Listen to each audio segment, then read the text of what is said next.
ना थकान होनी चाहिए, ना हार होनी चाहिए, ना थकान होनी चाहिए, ना हार होनी चाहिए। जीत के लिए निकले हैं तो बस जीत होनी चाहिए। जी हाँ दोस्तों, स्वागत है आपका यूट्यूब चैनल में। तो दोस्तों, आज हम पढ़ने वाले हैं डाटा इंटरप्रिटेशन। तो दोस्तों, ये टॉपिक बहुत ही महत्वपूर्ण है मैथ को लेकर। तो दोस्तों, आज इसको बिल्कुल बेसिक लेवल से पढ़ेंगे। तो दोस्तों चलिए, ज़्यादा देरी ना करते अपनी क्लास को स्टार्ट करते हैं। दोस्तों, वीडियो पूरा देखना। बिल्कुल यदि मैथ नहीं आता है आज देखना, अच्छी तरह से समझ आएगा। तो दोस्तों, वीडियो पहले पूरा देखना। अच्छा लगे, बिल्कुल अच्छा लगे तो लास्ट में चैनल को सब्सक्राइब करना, वीडियो को लाइक करना। देखिए, आज पढ़ने वाले हैं डाटा इंटरप्रिटेशन।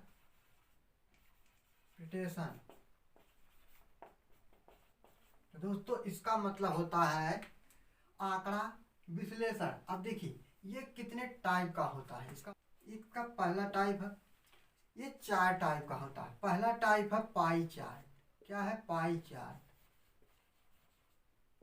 ये पाई चार्ट है। अब पाई चार्ट क्या होता है? देखिए, पाई चार्ट, देखिए ये जो सर्किल है यही पाई चार्ट है। अब इस तरह से कुछ आंकड़ा इसमें दिया होता है, इसी के आधार पर क्वेश्चन पूछता है। यहाँ पर कुछ नंबर दिया होगा ऐसे, और ये परसेंटेज में भी हो सकता है, डिग्री में भी हो सकता है। ये होता है पाई चार्ट। अभी इसको बारी से एक एक को डिटेल से पढ़ेंगे। अभी पहले समझ लेते हैं ये कितने टाइप का होता है। देखिए, और दूसरा टाइप है बार ग्राफ। बार ग्राफ, ये दूसरा है बार ग्राफ। बार ग्राफ क्या होता है? देखिए, बार ग्राफ ऐसे होता है। इधर देखिए, ईयर दे देगा, जैसे 2010 दे दिया, 2011 दे दिया, ऐसे कुछ भी दे सकता है। इस तरह से दे देगा, और ये कुछ इस तरह से होगा। बस बस समझ लेते हैं अभी कैसे कैसे बनता है। ये बार ग्राफ है, इधर कुछ नंबर दे देगा। अब देखिए, चलिए अगले टाइप को समझ लेते हैं।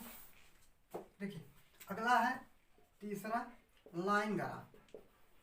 लाइन ग्राफ है। अब लाइन ग्राफ क्या होता है? देखिए, ये भी बिल्कुल उसी तरह से होता है, बस इसमें क्या होता है? देखिए, कुछ लाइन होती है, जैसे ट्रेंडिंग का जो होता है उसी तरह से बिल्कुल। कभी ये नीचे जाता है, कभी ऊपर जाता है, कभी फिर ऊपर जाता है, कभी घट जाता है, फिर नीचे आता है। इसी तरह से ये होता है। और यहाँ पर ईयर दे देगा, समय दे देगा, कुछ भी दे सकता है। चलिए अब अगला समझते हैं। अब देखिए, चौथा है टेबल ग्राफ। क्या है? Table graph. टेबल ग्राफ है। अब देखिए, टेबल ग्राफ का मतलब होता है टेबल बना के दे देगा, इसमें कुछ आंकड़ा दे देगा। कंपनी का हो गया, कंपनी के उत्पाद का हो गया, स्टूडेंट का हो गया। तो इसी तरह से बनता है। चलिए अब बारी बारी से एक एक को पढ़ेंगे। तो दोस्तों, आज पढ़ेंगे पाई चार्ट। बारी बारी से एक को पढ़ेंगे और चार्ट पार्ट में इस चैप्टर को पूरा खत्म करते हैं। तो देखिए, आज देखिए, अब इसके सवाल को हल करने के लिए हमें क्या क्या जरूरत होती है और क्या क्या आना चाहिए। देखिए, तो दोस्तों सबसे पहले समझ लेते हैं क्या क्या चीज़ हमें आना चाहिए। देखिए, पहले नंबर पे हमें प्रतिशत आना चाहिए। अब प्रतिशत का मतलब बेसिक से कुछ आना चाहिए, ज़्यादा मतलब हाई नहीं, लेकिन फिर भी कुछ आना चाहिए जिसको प्रतिशत निकालना। अब देखिए, चलिए एक को समझाते चलते हैं। देखिए, प्रतिशत में होता क्या है, कम से कम कितना चाहिए, किसे प्रतिशत निकालना आना चाहिए। अब देखिए, प्रतिशत जब मैंने पढ़ाया था उसमें एक बहुत ही महत्वपूर्ण पॉइंट बताया था। एक बार फिर बता देता हूँ कि जब प्रतिशत ज्ञात करना होता है तो 100 से मल्टीप्लाई किया जाता है, और जब प्रतिशत दिया होता है तो बटे में 100 को रखते हैं। तीसरा पॉइंट था जो सबसे महत्वपूर्ण था, जब कोई भी वैल्यू का या से में दी होगी उसको बटे में रखेंगे। अब चलिए दूसरा ए है कि अनुपात समान अनुपात आना चाहिए, अनुपात और समानुपात आना चाहिए। अब देखिए तीसरा है औसत आना चाहिए, औसत मतलब एवरेज आना चाहिए। और चौथा है रेंज आना चाहिए। रेंज बहुत इंपॉर्टेंट है, लेकिन ये तीनों चीज बहुत ही इंपॉर्टेंट है। जब तक ये नहीं तब तक पाई चार्ट नहीं लगा सकते। तो दोस्तों एक कुछ ना कुछ आना चाहिए, बहुत ज़्यादा नहीं। चलिए अभी देखिए सवाल कैसे कैसे बनते हैं, अच्छी तरह से समझ आ जाएगा। चलिए अब सवाल को हल करते हैं। देखिए दोस्तों, आप लोगों को स्क्रीन पर लिखा दिख रहा होगा, ये पाई चार्ट का सवाल है। देखिए इसमें कहा गया है कि छात्रों ने एक विशेष सेमिनार में भाग लिया। पाई चार्ट यह दर्शाता है कि प्रतिभागी देश से प्रत्येक से कितने छात्र आए हैं। इस आरेख का अध्ययन करें और निम्नलिखित प्रश्नों का उत्तर दें। अब देखिए, अब चार्ट पहले हम बना लेते हैं। देखिए चार्ट बना लेते हैं। अब इसमें देखिए कहा है कि 6 प्रतिभागी देशों से एक। देखिए दोस्तों, अब ये चार्ट बन चुका है। अब इसमें देखिए क्या है, अब इसी के आधार पर क्वेश्चन पूछा है, उस क्वेश्चन का जवाब देना है। देखिए इसमें होता क्या है कि एक दो क्वेश्चन तो बहुत आसान पूछ लेता। अभी देखिए पहला क्वेश्चन क्या है, देखिए आप लोगों को स्क्रीन पर लिखा दिख भी रहा होगा कि पूछा गया है कि छात्रों का सबसे बड़ा दल किस देश से आया था। अब देखिए ये मान लीजिए ए देश है, ए बी है, सी है, डी है, ई है, ई एफ। मान लीजिए देश का नाम पूछा है कि छात्रों का सबसे बड़ा दल किस देश से आया था। मतलब ये देखिए सबसे बड़ा दल किस देश से आया था, तो सबसे ज्यादा वैल्यू किसकी है, 30 है, तो मतलब बी से आया था। इसमें ऑप्शन सही हो जाएगा सी। ऑप्शन के अनुसार सी सही होगा और यहाँ पर बी का। तो दोस्तों ये तो पहला सवाल था जो कि बिल्कुल सिंपल था। चलिए पहला सवाल का आंसर हो जाएगा सी ऑप्शन के हिसाब से। चलिए इस तरह से लिख देता हूँ, बी देश से 30। चलिए अब दूसरा देखिए है, इसमें कहा है कि देश ए को दर्शाने वाले क्षेत्र का कोणीय माप डिग्री में। देश ए को दर्शाने वाले क्षेत्र का कोणीय मान डिग्री में। अब देखिए पूछा है डिग्री में, देश ए का कोणीय मान डिग्री में। अब देखिए यहाँ सवाल को हल करना, सबसे पहले एक चीज़ समझ जाना, ये जो पूरा सर्किल होता है 360 डिग्री का है। अब इसका जो ए देश से आए छात्रों की संख्या है, उसमें सेमिनार में जो भाग लिए थे उनकी संख्या 25 है। अब पूछा है कि देश ए को दर्शाने वाले छात्रों का कोणीय मान डिग्री में, तो क्या होगा। अब इनको सबको पहले एक बार जोड़ लेना, इसको जोड़ेंगे तो टोटल आ जाएगा 90। अब देखिए 90 आ जाएगा। डिग्री में पूछा है, जैसे परसेंटेज निकालने के लिए 100 से गुणा होता है, उसी तरह डिग्री में निकालने के लिए 360 से गुणा होगा। अब देखिए पूछा यहाँ वैल्यू 25 है, कितने का टोटल जो है 90 का 25 है। मैंने अभी बताया जो वैल्यू का या से में होगी उसको बटे में लिखेंगे। 90 को नीचे लिखेंगे और 25 को ऊपर, यही पूछा है। मतलब अब देखिए यहाँ से काट लीजिए कि 0 से 0 कट गया और 9 से 9 चौक 36 हो जाएगा और 25 चौक का 100 हो जाएगा। तो यहाँ पर ऑप्शन ए सही हो जाएगा। यहाँ पर मतलब आ जाएगा 100 डिग्री हो गया। इसका ऑप्शन ए सही हो जाएगा। इसका ऑप्शन यहाँ पर चलिए, इसका ऑप्शन सी सही था, इसका ऑप्शन ए सही है। बस यही इतना करना था इसमें। चलिए अगला सवाल देखते हैं।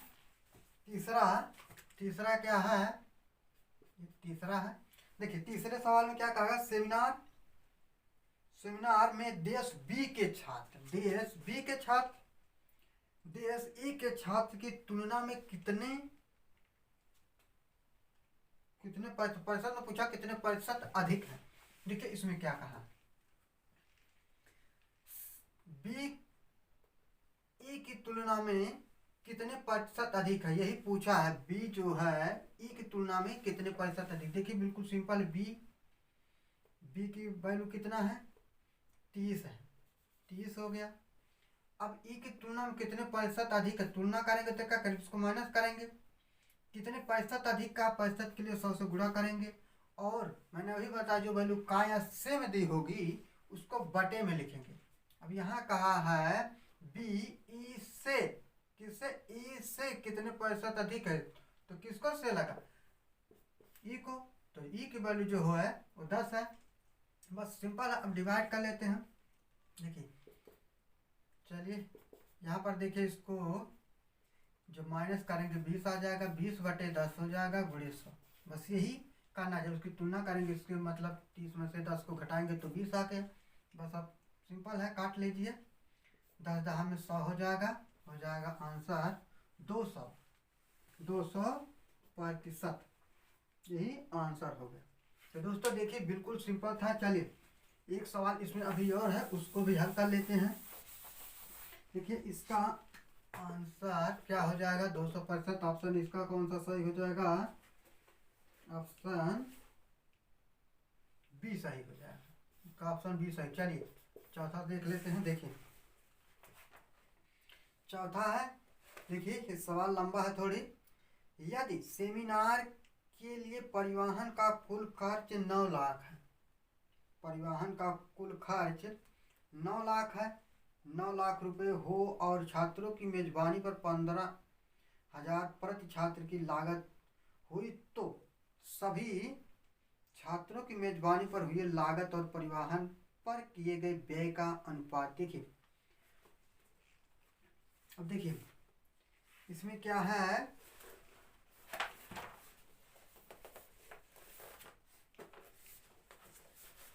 देखिए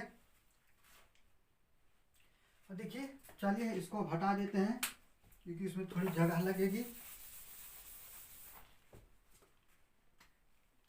देखिए इसमें कहा है कि छात्रों की मेजबानी पर प्रति 15,000 प्रति छात्र की लागत हुई।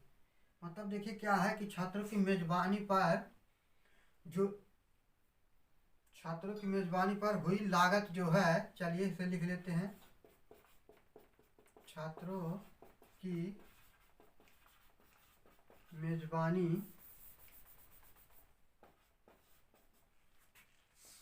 पर हुई लागत। देखिए छात्रों की मतलब प्रति व्यक्ति जो छात्र की लागत है वो 15,000 है। अब इसमें कहा है कि कुल खर्च 9 लाख रुपए है, और कितने, अब देखिए प्रति व्यक्ति कहा है ना, प्रति छात्र कहा है कि खर्च मतलब एक छात्र का खर्च जो आया है, मान लीजिए ऐसे कि उनके खाने पिलाने का जो खर्च आया है वो एक स्टूडेंट का जो है 15,000 रुपये है। अब टोटल हमने अभी जोड़ा था, ये कितने स्टूडेंट थे, 90 थे, 90 थे।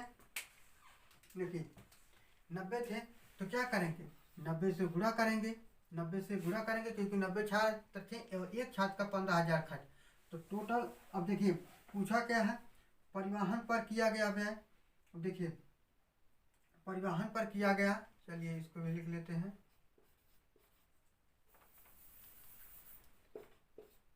परिवहन पर किया गया खर्च, परिवहन पर किया गया खर्च 90 लाख, कितना, 9 लाख रुपए है, 9 लाख रुपए है, तो देखिए 9 लाख है, चलिए 9 लाख रुपए है। अब देखिए इसमें निकालना क्या है, अनुपात निकालना है, अनुपात निकालना है। देखिए इसमें निकालना है अनुपात। इसमें जो पूछा है कि परिवहन पर लागत और परिवहन का अनुपात पूछा। देखिए सिंपल बिल्कुल, लागत और, चलिए ऊपर लिख लेते हैं लागत और नीचे परिवहन, परिवहन यही पूछा है। देखिए बिल्कुल सिंपल है, देखिए लागत कितना है, 15,000 गुणे 90। अब बटे में ये 90 9 लाख है, तो 9 लाख, देखिए इकाई दहाई सैकड़ा हजार 10,000 लाख, 9 लाख हो गया बस। अब ये देखिए रेशियो में लिखा है, यही पूछा है इनका अनुपात, अनुपात का मतलब रेशियो ही होता है, बस सिंपल। अब इसको डिवाइड कर लेना है, आंसर आ जाएगा। देखिए 0 से 0 कट गया, देखिए यहाँ से 3 0, यहाँ से 3 0, यहाँ से 9 कम 9 9 दहा में 90, और इसको देखिए अब डिवाइड करेंगे तो क्या हो जाएगा, 5 या 15, 5 दूना 10, ये हो गया। मतलब इसका जो रेशियो आ गया 3:2 आ गया। तो बस दोस्तों यही जहाँ होगा वही आंसर हो जाएगा। ऑप्शन है इसका बी, इसका ऑप्शन बी सही हो जाएगा। तो दोस्तों तो आशा करता हूँ ये समझ आ गया होगा। तो दोस्तों अगले पार्ट में बस पाई चार्ट के सवाल को हल करेंगे, उसके बाद बार ग्राफ पढ़ेंगे। तो दोस्तों वीडियो काफ़ी लंबा हो जाता है, इसमें इसी तरह से अब देखिए इसी एक ही क्वेश्चन में 4 सवाल बने। तो दोस्तों अगले पार्ट में बस सवाल को हल करेंगे। तो दोस्तों वीडियो अच्छा लगा हो तो वीडियो को लाइक जरूर करना, और यदि अभी तक हमारे चैनल को आपने सब्सक्राइब नहीं किया तो चैनल को सब्सक्राइब जरूर कर लेना। तो दोस्तों वीडियो देखने के लिए आप लोगों का बहुत बहुत धन्यवाद।